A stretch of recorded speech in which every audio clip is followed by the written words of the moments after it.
Berdasarkan sasaran RMK12, PMKS dijangka menyumbang 45% kepada KDNK, 25% kepada jumlah ekspor negara menjelang tahun 2025. Ini sekaligus memerlukan pelibatan kerajaan terutama dalam Belanjawan 2023 dalam memastikan sektor ini kekal berdaya saing dan mampu mendepani sebarang cabaran. Dan mengulas lanjut isu ini, kita bersama dengan Datuk William Eng, Presiden Persatuan PKS Malaysia Samenta menerusi Google Meet. Terima kasih Datuk kerana sudi bersama kami pada pagi ini. Datuk, kerajaan sebelum ini ada umumkan kadar cukai PMKS ke atas pendapatan bercukai bagi 100,000 pertama dikurangkan daripada 17% daripada 15%.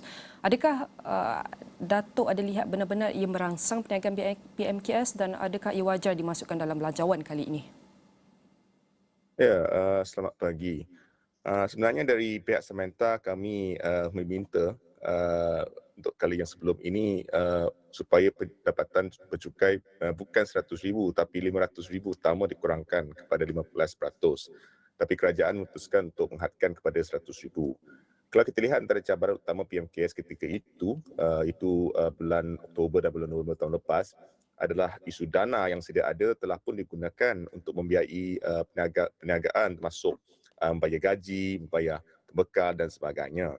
Itu ketika pandemik. Jadi untuk kita menggalakkan peniaga mengembangkan perniagaan mereka pasca pandemik, kita meminta supaya potongan cukai dibenarkan sebagai insentif dan pada masa yang sama membina keyakinan pengguna dan peniaga sendiri untuk menggunakan dana lebihan daripada itu untuk mengembangkan perniagaan mereka.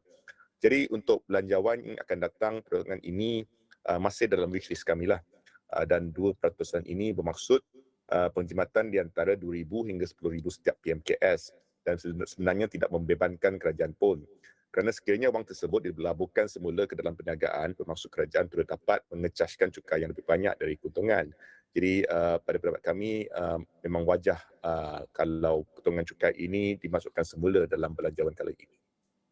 Baik, Datuk, seperti yang dicakapkan tadi, wajar pengendalian cukai yang diadakan. Jadi adakah kita nak tahu pemberian geran one-off ni juga masih relevan untuk PKMKS atau kita perlu ada inisiatif yang lebih berfokus dilaksanakan sebagai contoh penggalakan digital dan juga teknologi dan perniagaan ni? Apa pendapat Datuk? Ya, sebenarnya geran one-off ini penting ketika negara menghadapi krisis seperti pandemik COVID-19. Kerana masa itu memang tidak ada cara lain lah untuk PMKS membayar gaji, membayar server dan sebagainya. Tapi kalau kita lihat apabila ekonomi dibuka semula, keperluan untuk geran one-off ini mungkin sudah kurang sesuai. Kita perlu alih fokus dari segi intervensi dan bantuan dari pemberian geran langsung seperti sebelum ini kepada potongan cukai berganda contohnya untuk menggalakkan pendigitalan dan otomasi.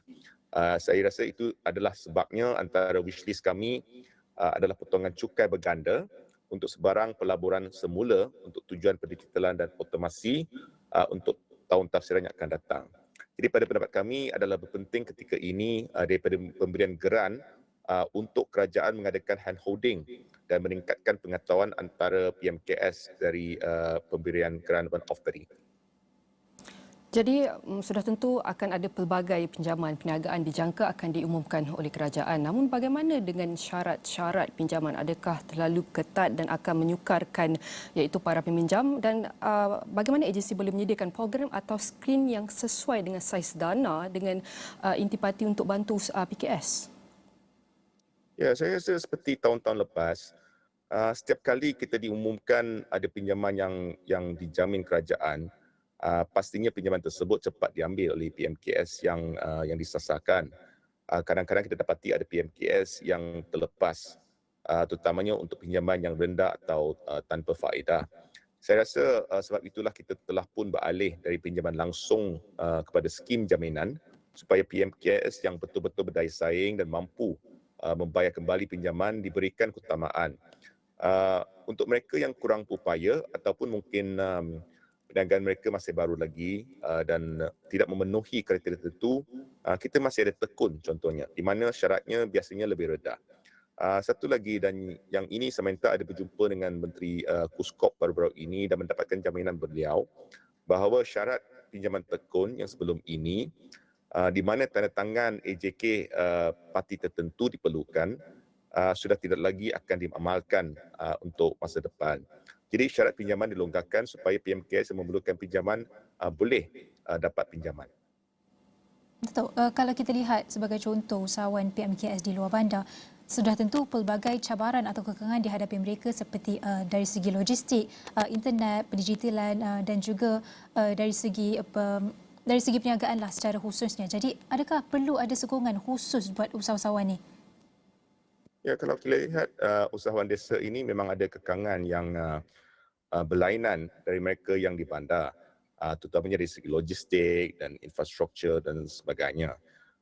Tapi kebetulan Menteri baru adalah dari negeri Sabah dan saya percaya fokus beliau adalah antara lainnya untuk membantu usahawan-usahawan desa ini. Jadi untuk tahun-tahun ke depan diharap adalah sokongan khusus untuk usahawan-usahawan desa dari kerajaan. Ya. Jadi bagaimana kita nak mudahkan akses dana PKS beroperasi ni, Datuk? Sebenarnya apa yang diperlukan oleh PMKS bukan sekadar dana sahaja. Ada banyak cabaran-cabaran dari segi jangka pendek dan sebagainya yang dihadapi oleh PKS. Contohnya dari segi kos bahan mentah dan kos perniagaan yang tinggi.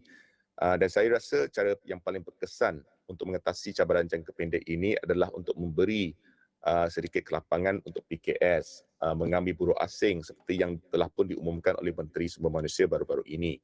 Pada masa yang sama, saya rasa kita perlu pastikan tidak ada lagi kenaikan kos elektrik, air dan telekomunikasi untuk PKS buat masa yang terdekat. Jadi saya rasa ini lebih membantu PMKS di luar sana daripada soal pinjaman ataupun soal faedah dan sebagainya. Jadi yang perlu kita lakukan adalah untuk memastikan kos bukan sahaja sara hidup untuk rakyat biasa tapi juga untuk PMKS dapat dihadkan dan turunkan semula. Dato' akhir sekali, apa mungkin permintaan kepada kerajaan dalam Belanjawan 2023 yang akan dibentangkan pada 24 Februari nanti?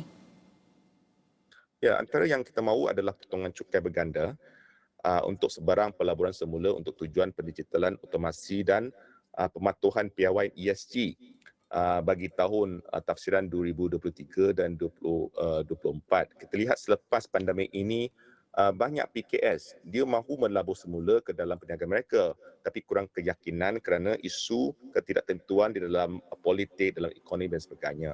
Tapi sekiranya kerajaan dapat memberikan potongan cukai berganda, saya rasa itu adalah insentif yang tepat untuk menggalakkan PMKS ini melabur semula untuk tujuan pendigitalan dan otomasi tadi.